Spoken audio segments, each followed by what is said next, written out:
Hi, today I want to talk about some really interesting research that's just come out of one of the premier management consultancies in the world, Bain & Co, and it's on how to improve the customer experience. Let's be honest, there's really two fundamental ways to stand out from the competition. The first is to deliver a better product. That's not always possible. Often we're selling stuff that is pretty much the same as our competitors.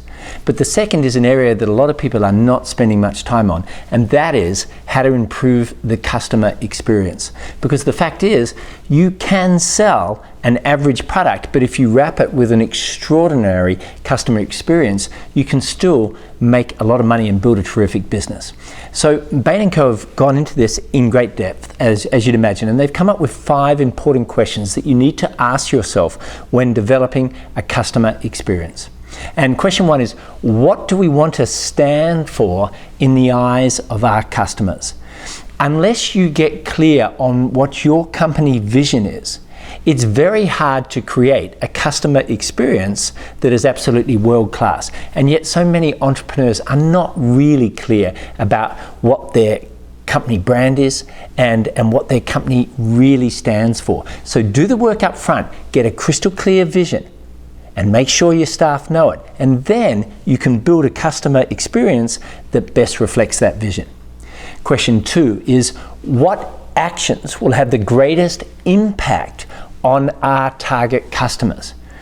When you start brainstorming, creating a great customer experience, you're going to come up with a whole score of ideas on how to do that. But what you'll probably find is this, that trying to institute all those ideas is going to be really hard, number one, and that correspondingly probably only 2 or 3 of them will really matter. So what are the 2 or 3 customer experience touch points that you can work on so that anyone who has anything to do with your customer is totally wowed by the experience?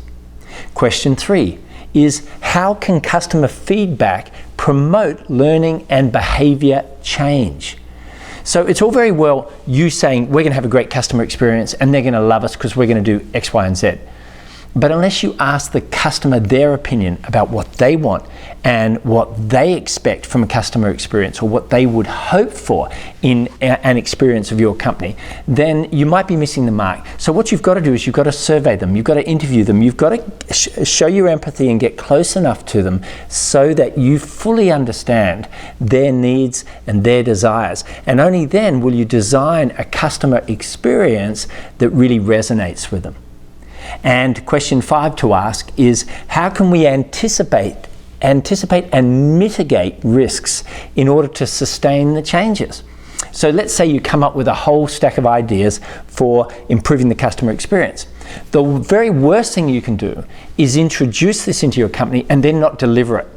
For instance, 3 months later, it all drops by the wayside and this high level of customer service suddenly stops. Well, it's almost better that you never even started it. So once you've organized the 2 or 3 things that you're going to do that are going to make a real difference to the customer's perception of dealing with your company, now you've got to say, okay, how can we create systems around it to make sure we can sustain it, to make sure we can deliver it, not just for the next few months, but for the next few years and beyond. And if you look carefully at those 5 questions and then get the answers and put them into your business, you're going to have a business that has absolutely superlative customer experience. And once you've got that, Bain studies show you will, on average, have considerably higher growth than the average firm, and you will also have considerably higher loyalty from your customers. 2 very worthwhile things indeed.